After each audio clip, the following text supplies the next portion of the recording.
Hi guys, I'm just going to do a quick review of my portfolio. Hopefully that will give people who are just beginning in investing some motivation.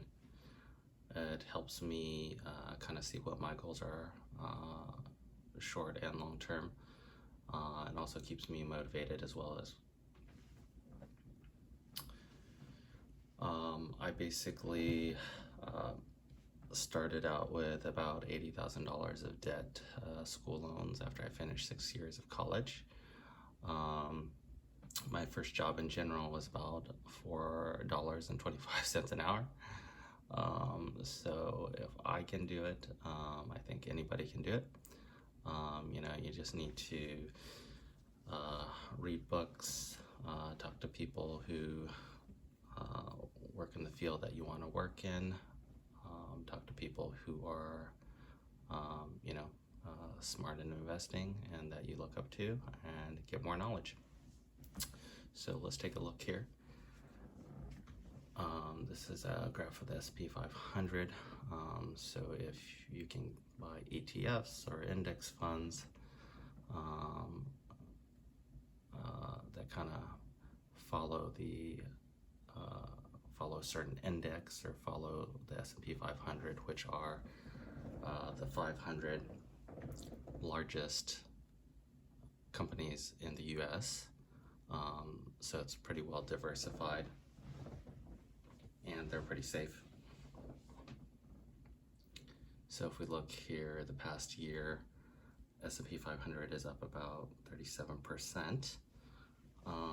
That's great, but a little bit unusual.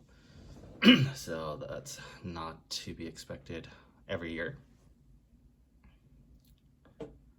So if you do have some funds invested in the S&P 500 this year, you probably did pretty well.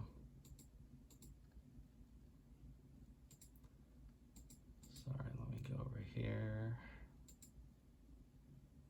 Okay, so I know you're gonna say this is a pretty ghetto spreadsheet and that I can just print this out, all of this out on Excel, but I actually like handwriting this because it kind of keeps me in touch and helps me, or kind of motivates me to keep an eye on my finances. So let's take a look here. I usually like to try to take a look at this every quarter, every 3 months. I think it's a pretty good time period. That way you can see what's going on, what you want to try to achieve in the future. And in general, it just keeps me motivated to keep grinding.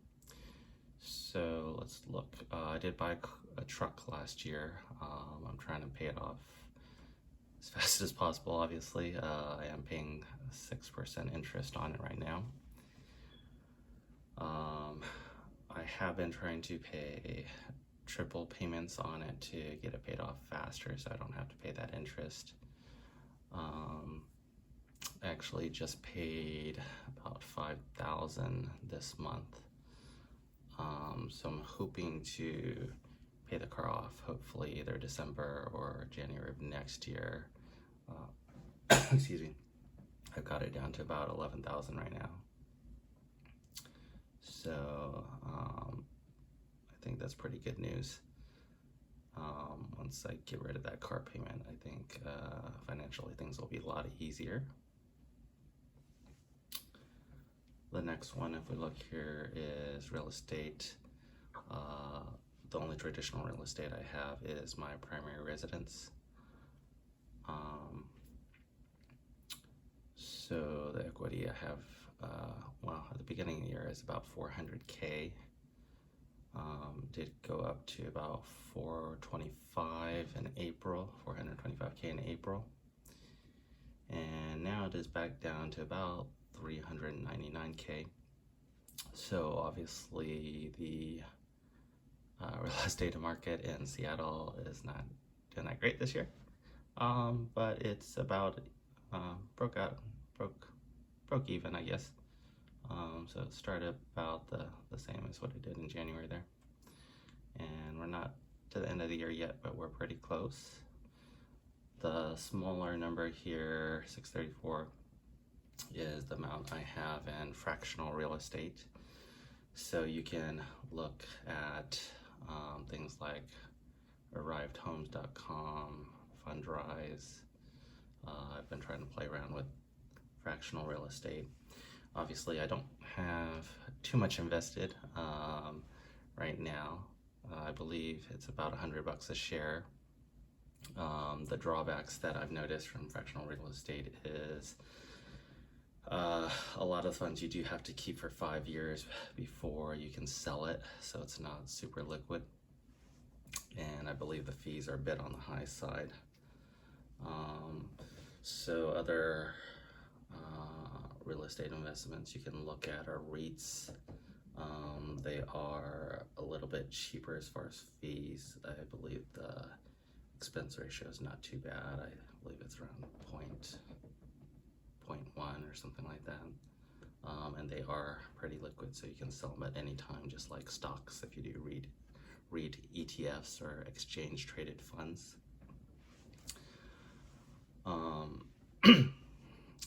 Yeah, so as far as REITs, there's tons of them. Only one I'm doing right now is VNQ, the Vanguard REIT ETF. So you can look at those and see what you're interested in. But yeah, so those would be the things I'm kind of interested in and investing in right now as far as real estate. Okay, so next column. So I know all the gurus and financial experts are going to say I'm holding way too much cash, which is fine.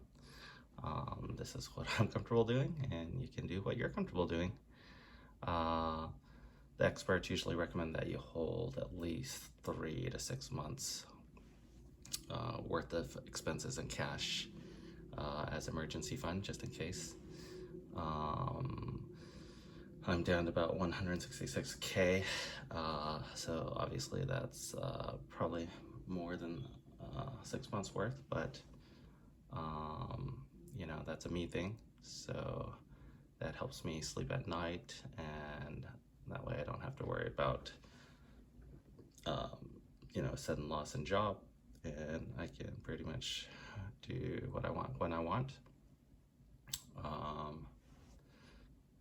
But yeah, so definitely for emergency fund, definitely the goal I think should be keep at least 6 months worth.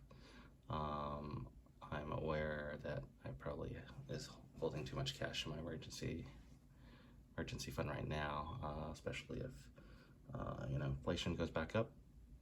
But my goal is probably to get down to about 100K and offload the rest of it into my stock portfolio.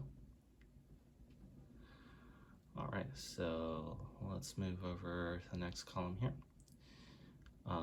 So I've notated 2 different things on the last column here. So the first one, 195K, is what I have in my taxable account, taxable stock account. So my goal is probably to put more in my taxable account, because I am trying to retire early and I would like to get access to that money earlier than when I'm 60 years old. So I'd like my money to be liquid. The second number is my total stock portfolio, including retirement accounts such as 401ks, IRAs, things like that. So definitely with your 401k, if your company doesn't match, you at least want to do up to your match, and then you can switch over to you know, an IRA or a taxable account, depending on what you want to do. So with the 401ks, obviously I believe you can't touch your money till you're about 60, unless you want to pay the 10% penalty, and obviously you have to pay taxes on it as well. So it's somewhat liquid, I guess, as long as you're willing to pay the 10% penalty.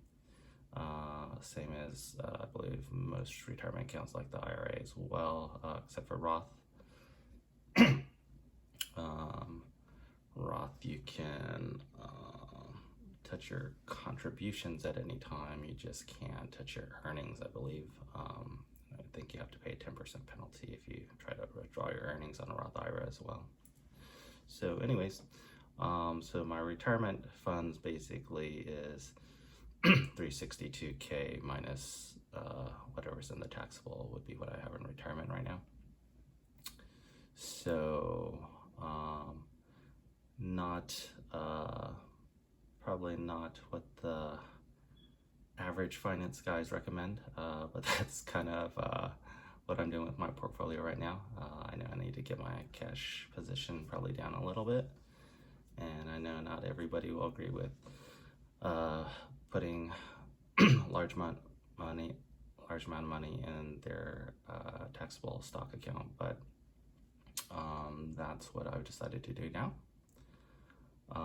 Total, I think I'm up to about, I believe, you can correct my math, but I think I'm up to about 927K. So yes, I'm on the hunt, I guess, for millionaire status. I'm hoping I'll reach that point probably in about a year or so. And then, well, I guess technically, 927K. Technically, I guess you could subtract the 11,000 on my car, but my car currently, I believe, is worth about 30,000.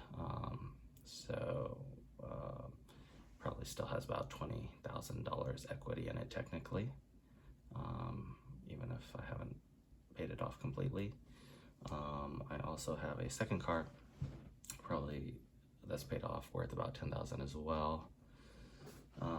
So I guess technically, even though I owe this much over two cars, averaged, I have about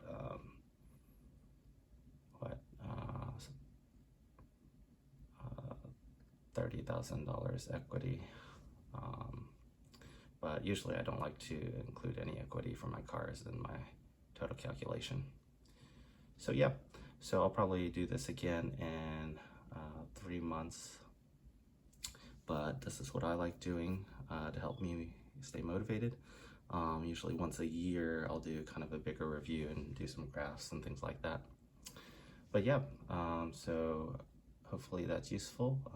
If you have any suggestions, put it in the comments. Let's discuss. But good luck to everybody and keep on grinding. Later.